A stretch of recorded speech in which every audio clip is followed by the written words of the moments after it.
After watching the video, follow the link in the description to download the Self-Sufficient Backyard PDF by Ron and Johanna Melchiore. I'm one of the Back to the Land people from the late 1970s, a city kid from Philadelphia that somehow ended up in the woods of northern Maine, where I built my first homestead without knowing anything about it. I went from the hustle and bustle of suburbia, where I was surrounded by humanity, to the slower pace of a country living. My 2 amps off-grid electrical system was maxed out trying to run a car, radio, and a tiny TV. Kerosene lamps provided light at night. I lived Spartan in the beginning, and I had to get creative. For example, I modified an old refrigerator by installing a pipe that extended through the house roof into the freezer, which drew in cold air in the winter to help me save the little electricity that I was producing. I made an ice house in winter to chill my food in the summer. I did laundry in dual tubs using a washboard as my agitator, and I heated water on a wood stove for bathing in an old cast iron tub. Things changed a little years later when Johanna arrived on the scene. Eventually we had kitchen cabinets, vinyl and carpet for flooring, and a small RV propane refrigerator. We moved up in the off-grid world. Our 20 years in Maine were a confidence booster and a nice change of pace. But eventually there came a time when we were ready for a new adventure. So the obvious next step was to go where no one has gone before. Northern Saskatchewan beckoned. Can you imagine living on a remote lake surrounded by virgin forest and accessible only by a float plane? Just try to picture the plane taking off and becoming a speck in the sky. We did that. Living 64 miles from the closest human being with no roads in sight sure gives new meaning to relying on oneself. We became modern pioneers, much like those that traveled by wagon trains heading to the western United States and Canada to clear and settle on new land. What an honor and privilege it was to call the wilderness home for 17 years. When we lived there, we wouldn't see another human for 6 months at a time.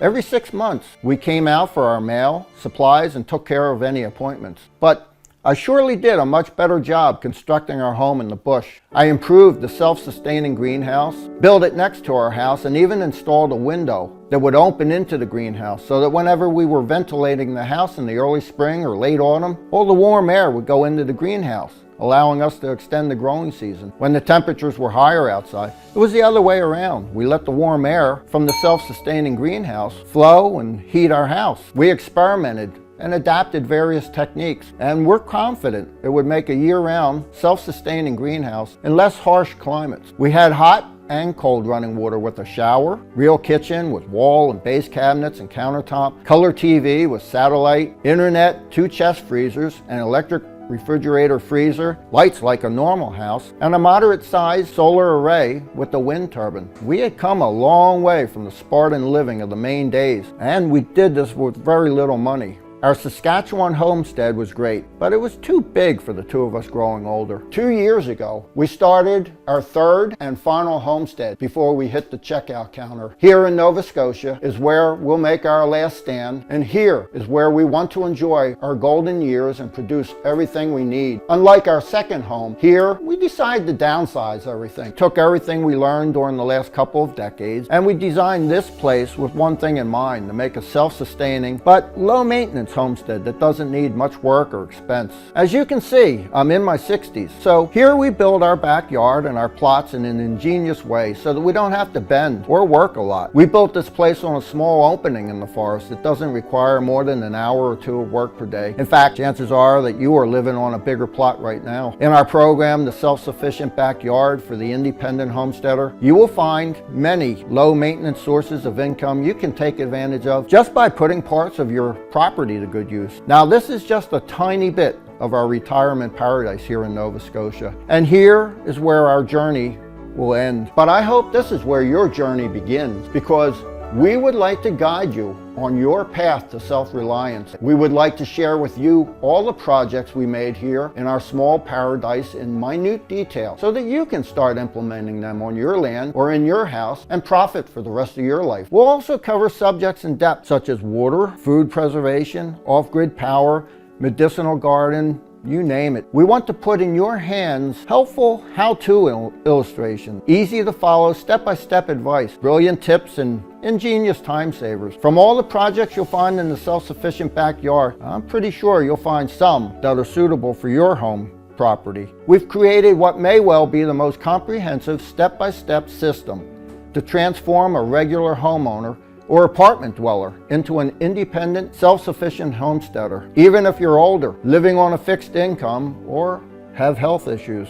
So without further ado, let me show you just a glimpse of what you'll find in the self-sufficient backyard for the independent homesteader. First thing you'll find out is that all you need to be self-sufficient in terms of food are just 1,020 square feet of land per person. If you follow the methods we developed, that's less than 10% of our entire quarter-acre parcel. You can see in the sketch. We developed this plan on 1/4 of an acre for a family of 4 to be totally self-sufficient and have goods to sell to sustain a healthy profit year-round. But we created it in such a way that it is easy to downsize if you have less land or fewer family members. Then we go into minute details for each section. I'll also show you how to make the simplest water collection system and how you can easily implement it on your own homestead. We don't pay for irrigation water, as we collect and store every gallon we need in these inexpensive tanks. You'll also find out the only 7 plants you really need to have in a medicinal garden, and not only how to care for them, but how to prepare them when you're in need. For the last 40 years, we've been treating ourselves with herbs. So how would you feel instead of paying for medicines or supplements to just pick them up from your backyard? I'm not talking about folk remedies here. I'm talking about real powerful plants that we found out over the last 4 decades that are very effective and not something that you read on the internet. When the plane took off from our homestead in northern Saskatchewan and became a speck in the sky, the closest pharmacy was 100 miles away with no roads to get there. We would place our lives in the hands of these 7 plants, and I think they should be in the backyards of every American concerned about their health. You will also discover in minute detail how to set up the most reliable, cost-effective hybrid electricity system for your house. We'll show you what batteries to get for storage, what type of controller, cables, inverter, everything you need, and how to set them up for maximum efficiency. For the last 40 years, a wire from the power grid has never been connected to a home in which we've lived. Using this inexpensive hybrid system we've developed and perfected over the years, you'll have an ultra-reliable source of power with no worries of any future price increases, outages from downed wires, or deliberate attacks to the grid. Or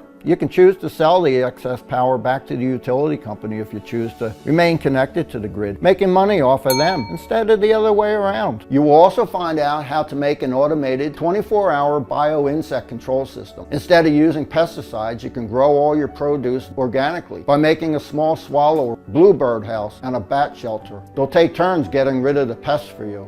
A bat can eat an astonishing 4,000 insects a night, and a bluebird around 1,000 bugs a day, including cabbage worms, whiteflies, aphids, earwigs, grasshoppers, potato beetles, and grubs. Also, their appetite for mosquitoes makes a backyard much more comfortable. We will show you how we made different root cellars and how you can easily add whichever you want to your backyard, from full-sized and under-the-house root cellars to small barrel or trash can root cellars. There's surely something here for you. In the self-sufficient backyard, we cover homestead water in depth because the lifeblood of any homestead is a reliable water source. We've tried a lot of things over the years. We dug wells, we pumped water from lakes and rivers, we set up hand pumps for water. We even installed a simple hand pump next to our kitchen sink for convenience if the electric pump would fail us. Whatever project you'll find useful for your property, you'll find it in here with pictures and guidance to set them up. If your only source of water is the tap water from the public utility company,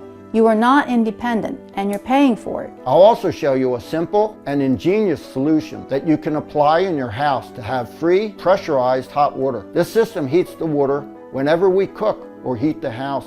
You'll also discover how to set up 2 beehives that will produce both delicious honey and help pollinate your trees and plants. An alternative to the traditional hive is to make a beehive in jars. You'll also find out how to make a year-round, self-sustaining greenhouse no matter where you live in America. You can place it on your south side of the house. We'll also show you how to both collect and retain heat through the night, what materials to use, how to insulate it, the best angles for your area, how to get maximum glazing, how to ventilate it, and anything you can think of. We'll also show you some upgrades you can add, like installing a window or vents that open into the greenhouse so that whenever you ventilate the house in the winter, all the warm air goes into the greenhouse. In the spring and autumn, it's the other way around, letting the warm air from the greenhouse flow and heat our house. Using a cold frame in our Saskatchewan self-sustaining greenhouse, we were able to grow lettuce while 2 feet of snow were still on the ground. But Even this is nothing compared to the ultimate upgrade you can bring to the greenhouse. We're talking geothermal, using Earth's stored heat to our advantage. That's because 10 feet below ground, the temperature is always stable at around 55 degrees, summer or winter, Texas or Maine. The way you can harness this stable underground temperature is to circulate the air from the greenhouse through underground loop pipes until it warms to almost 55 degrees. The only energy spent is with a very small fan that circulates the air through the tubes.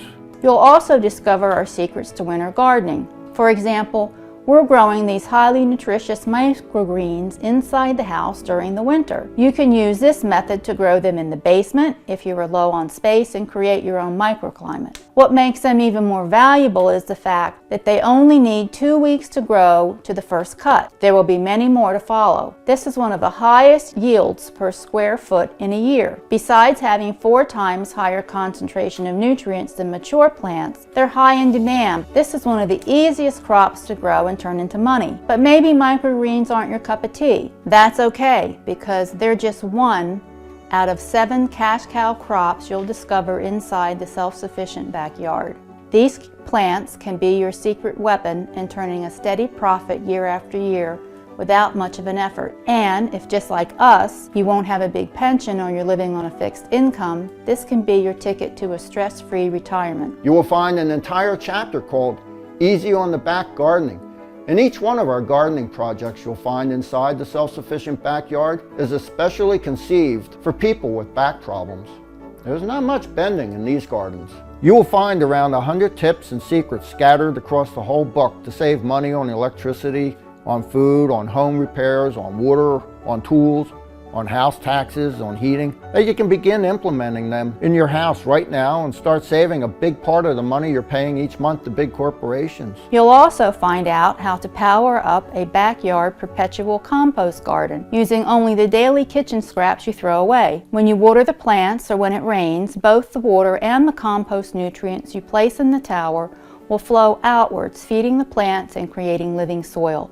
That's exactly the kind of soil you need for record-breaking harvests. You'll find a lot of backyard projects that may find their way into your future homestead, like hay and straw bale gardens, chicken coop, hoop tunnels, wallopini, trellises, raised beds, container gardening, windowsill gardening, and a lot more. You'll find out everything you need to know about raising chickens, from egg to your dinner table. Chickens done right really are the most cost-effective protein source for any homesteader. We'll show you simple tricks we discovered to make your chicken lay more than 300 eggs per year from each hen. For example, one of the tricks we've learned before butchering is the night before to withhold all food from our chickens. There's no need to waste the feed, and we want to clean out their digestive systems. Allow them plenty of water though. This will make the whole process a lot easier. You will also discover how to set up a successful orchard that needs almost no maintenance, and under the shade of which you can expect to sit sooner than you think. The orchard will provide you with most of the fruits you need and will probably do so for your kids and family long after we move to a better place. You'll also learn all the techniques and methods we discovered in the last 40 years about harvesting the best seeds and about the most effective way to preserve them for the next year.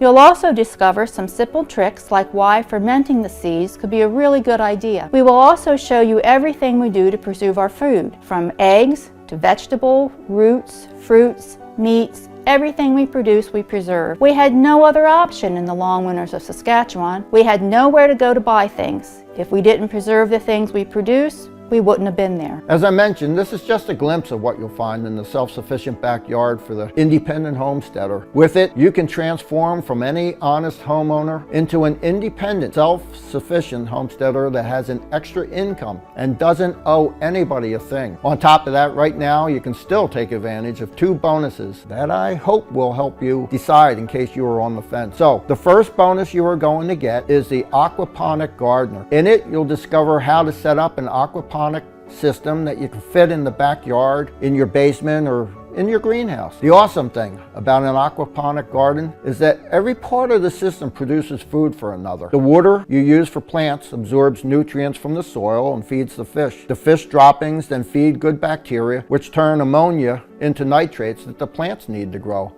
The growth rates are astonishing. And you can always have both juicy vegetables and fresh fish aplenty. 40 do-it-yourself projects from the 1900s that you still need today. Our forefathers were a lot more self-sufficient than the average American today. They made charcoal to purify water, smokehouses, root cellars, traps for wild game, plant remedies, fireboxes, small barns, tanneries, solar water heaters, wood stoves, fireplaces, you name it. These projects were the lifeblood of their homesteads and kept their inhabitants free. Thanks for watching.